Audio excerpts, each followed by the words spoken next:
राधे राधे मेरे प्यारे भाइयों बहनों माताओं व बंधुओं, संस्कार की बातें चैनल में आपका स्वागत है। बंधुओं, आज मकर संक्रांति के दिन मैं आपको सुना रही हूँ यम गीता। बंधुओं, जो मनुष्य भी मकर संक्रांति के दिन यम गीता को सुनते हैं, उन्हें कभी भी नर्क का द्वार नहीं देखना पड़ता। उन्हें यमदूत की पीड़ा सहन नहीं करनी पड़ती। जो मनुष्य भी मकर संक्रांति के दिन यम गीता को सुनते हैं, वैसे तो बंधुओं, मनुष्य को रोजाना यम गीता को एक बार अवश्य सुनना चाहिए, ताकि जब मृत्यु समय आए तो यम हमें ना सताएं। बंधुओं, यदि आपने YouTube चैनल संस्कार की बातें अब तक सब्सक्राइब नहीं किया तो जरूर करें और बेल आइकन दबाना ना भूलें, ताकि आपको हमारी आने वाली सभी वीडियोस की जानकारी सबसे पहले हो सके। श्री मैत्रेय जी बोले, हे गुरु, मैंने जो कुछ पूछा था वह सब आपने यथावत वर्णन किया। अब मैं एक बात और सुनना चाहता हूँ, वह आप मुझसे कहिए। हे महामुने, सातों द्वीप, सातों पाताल और सातों लोक, ये सभी स्थान जो इस ब्रह्मांड के अंतर्गत हैं, स्थूल, सूक्ष्म, सूक्ष्मतर, सूक्ष्म, अति सूक्ष्म तथा स्थूल और स्थूलतर जीवों से भरे हुए हैं। हे मुनि सत्तम, एक अंगुल का 8वां भाग भी कोई ऐसा स्थान नहीं है जहाँ कर्म बंधन से बंधे हुए जीव ना रहते हों। किंतु हे भगवान, आयु के समाप्त होने पर ये सभी यमराज के वशीभूत हो जाते हैं और उन्हीं के आदेश अनुसार नरक आदि नाना प्रकार की यातनाएं भोगते हैं। इसके बाद पाप भोग के समाप्त होने पर वे देव आदि योनियों में घूमते रहते हैं। सकल शास्त्रों का ऐसा ही मत है। अतः आप मुझे वह कर्म बताइए जिसे करने से मनुष्य यमराज के वशीभूत नहीं होता। मैं आपसे यही सुनना चाहता हूँ। श्री प्राशर जी बोले, हे मुने, यही प्रश्न महात्मा नकुल ने पितामह भीष्म से पूछा था। उसके उत्तर में उन्होंने जो कुछ कहा वह सुनो। भीष्म जी ने कहा, हे वत्स, पूर्व काल में मेरे पास एक कलिंग देशीय ब्राह्मण मित्र आया और मुझसे बोला। मेरे पूछने पर एक जातीश्वर मुनि ने बतलाया कि ये सब बातें अमुक अमुक प्रकार की होंगी। हे वत्स, उस बुद्धिमान ने जो जो बातें जिस जिस प्रकार होने की कही थी, वे सब ज्यों की त्यों हुई। इस प्रकार उसमें श्रद्धा हो जाने से मैंने उसमें फिर कुछ और भी प्रश्न किए और उनके उत्तर में उस द्विज श्रेष्ठ ने जो जो बातें बतलाई, उनके विपरीत मैंने कभी कुछ नहीं देखा। एक दिन जो बात तुम मुझसे पूछते हो, वही मैंने उस कलिंग ब्राह्मण से पूछी। उस समय उसने उस मुनि के वचनों को याद करके कहा कि उस जातीश्वर ब्राह्मण ने यम और उनके दूतों के बीच में जो संवाद हुआ था, वह अति गूढ़ रहस्य मुझे सुनाया था। वही मैं तुमसे कहता हूँ। कलिंग बोला। अपने अनुचर को हाथ में पाश लिए देखकर यमराज ने उसके कान में कहा, भगवान मधुसूदन के शरणागत व्यक्तियों को छोड़ देना, क्योंकि मैं वैष्णवों से अतिरिक्त और सब मनुष्यों का स्वामी हूँ। देव पूज्य विधाता ने मुझे ही यम नाम से लोगों के पाप पुण्य का विचार करने के लिए नियुक्त किया है। मैं अपने गुरु श्री हरि के वशीभूत हूँ, स्वतंत्र नहीं हूँ। भगवान विष्णु मेरा भी नियंत्रण करने में समर्थ हैं। जिस प्रकार स्वरण भेद रहित और एक होकर भी कटक, मुकुट और कर्णिका आदि के भेद से नाना रूप प्रतीत होता है, उसी प्रकार एक ही हरि का देवता मनुष्य और पशु आदि नानाविध कल्पनाओं से निर्देश किया जाता है। जिस प्रकार वायु के शांत होने पर उसमें उड़ते हुए परमाणु पृथ्वी से मिलकर एक हो जाते हैं, उसी प्रकार गुण क्षोभ से उत्पन्न हुए समस्त देवता, मनुष्य और पशु आदि उस सनातन परमात्मा में लीन हो जाते हैं।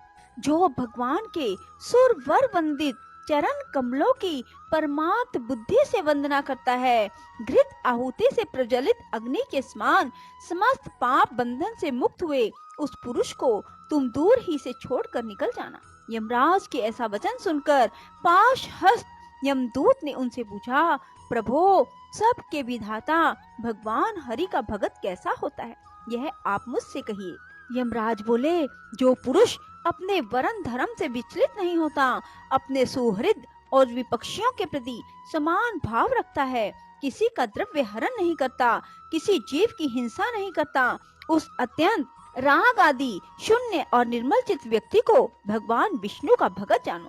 जिस निर्मल मति का चित्त कली कलमश रूप मल से मलिन हुआ और जिसने अपने हृदय में श्री जनार्दन को बसाया हुआ है, उस मनुष्य को भगवान का अतीव भक्त समझो, जो एकांत में पड़े हुए दूसरे के सोने को देखकर भी उसे अपनी बुद्धि द्वारा तृण के समान समझता है और निरंतर भगवान का अनन्य भाव से चिंतन करता है, उस नरश्रेष्ठ को विष्णु का भगत जानो। कहाँ तो स्फटिक गिरी शिला के समान अति निर्मल भगवान विष्णु और कहाँ मनुष्य के चित्त में रहने वाले राग द्वेष आदि दोष। हिम कर के किरण जाल में अग्नि तेज की उष्णता कभी नहीं रह सकती। जो व्यक्ति निर्मल चित्त, मात्सर्य रहित, प्रशांत, शुद्ध चरित्र, समस्त जीवों का सुहृद, प्रिय और हितवादी, अभिमान एवं माया से रहित होता है, उसके हृदय में भगवान वासुदेव सर्वदा विराजमान रहते हैं। उन सनातन भगवान के हृदय में विराजमान होने पर पुरुष इस जगत में सौम्य मूर्ति हो जाता है। जिस प्रकार नवीन शाल वृक्ष अपने सौंदर्य से ही भीतर भरे हुए अति सुंदर पार्थिव रस को बतला देता है, हे दूत, यम और नियम के द्वारा जिनकी पाप राशि दूर हो गई है, जिनका हृदय निरंतर श्री अच्युत में ही आसक्त रहता है, जिनमें गर्व, अभिमान और मात्सर्य का लेश भी नहीं रहा है, उन मनुष्यों को तुम दूर ही से त्याग देना। यदि खड़ग, शंख और गदाधारी अव्यय आत्मा भगवान हरि हृदय में विराजमान है, तो उन पाप नाशक भगवान के द्वारा उसके सभी पाप नष्ट हो जाते हैं। सूर्य के रहते हुए भला अंधकार कैसे ठहर सकता है? जो पुरुष दूसरों का धन हरण करता है, जीवों की हिंसा करता है, मिथ्या और कटु भाषण करता है, उस अशुभ कर्मोन्मत्त दुष्ट बुद्धि के हृदय में भगवान अनंत नहीं टिक सकते।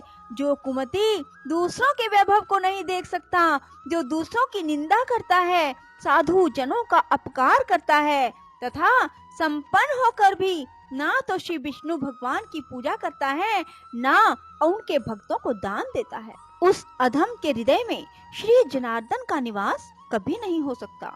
जो दुष्ट बुद्धि अपने परम सुहृद बंधु बांधव, स्त्री, पुत्र, कन्या, पिता, भृत्य वर्ग के प्रति अर्थ तृष्णा प्रकट करता है, उस पापाचारी को भगवान का भगत मत समझो। जो दुर्बुद्धि पुरुष असत कर्मों में लगा रहता है, नीच पुरुषों के आचार और उन्हीं के संग में उन्मत्त रहता है तथा नित्य प्रति पापमय कर्म बंधन से ही बनता जाता है, वह मनुष्य रूप पशु ही है, वह भगवान वासुदेव का भक्त नहीं हो सकता। यह सकल प्रपंच और मैं एक परम पुरुष परमेश्वर वासुदेव ही हैं। हृदय में भगवान अनंत के स्थित होने से जिनकी ऐसी स्थिर बुद्धि हो गई हो, उन्हें तुम दूर ही से छोड़कर चले जाना। हे कमल नयन, हे वासुदेव, हे विष्णु, हे धरणीधर, हे अच्युत, हे शंख चक्र पाणे, आप हमें शरण दीजिए। जो लोग इस प्रकार पुकारते हो, उन निष्पाप व्यक्तियों को तुम दूर से ही त्याग देना। जिस पुरुष श्रेष्ठ के अंतःकरण में वे अव्यय आत्मा भगवान विराजते हैं, उनका जहाँ तक दृष्टिपात होता है, वहाँ तक भगवान के चक्र के प्रभाव से अपने बल वीर्य नष्ट हो जाने के कारण तुम्हारी अथवा मेरी गति नहीं हो सकती। वह महापुरुष तो अन्य बैकुंठ आदि लोकों का पात्र है। कालिंग बोला, हे कुरवर, अपने दूत को शिक्षा देने के लिए सूर्य पुत्र धर्मराज ने उससे इस प्रकार कहा। मुझसे यह प्रसंग उस जातिस्वर मुनि ने कहा था और मैंने यह संपूर्ण कथा तुमको सुना दी। श्री भीष्म जी बोले, हे नकुल, पूर्व काल में कालिंग देश से आए हुए उस महात्मा ब्राह्मण ने प्रसन्न होकर मुझे यह सब विषय सुनाया। हे वत्स, वही संपूर्ण वृतांत जिस प्रकार की इस संसार सागर में एक विष्णु भगवान को छोड़कर जीव का और कोई रक्षक नहीं है, मैंने ज्यों का त्यों तुम्हें सुना दिया। जिसका हृदय निरंतर भगवत परायण रहता है, उसका यम, यमदूत, यमपाश, यमदंड अथवा यम यातना कुछ भी नहीं बिगाड़ सकती। श्री प्राशर जी बोले, हे मुने, तुम्हारे प्रश्न के अनुसार जो कुछ यम ने कहा था वह सब मैंने तुम्हें भली प्रकार सुना दिया। बोलो विष्णु भगवान की जय हो। राधे राधे, जय श्री कृष्णा। बंधुओं, यदि आपको हमारी वीडियो पसंद आए तो इसे लाइक करें और शेयर भी जरूर करें। धन्यवाद।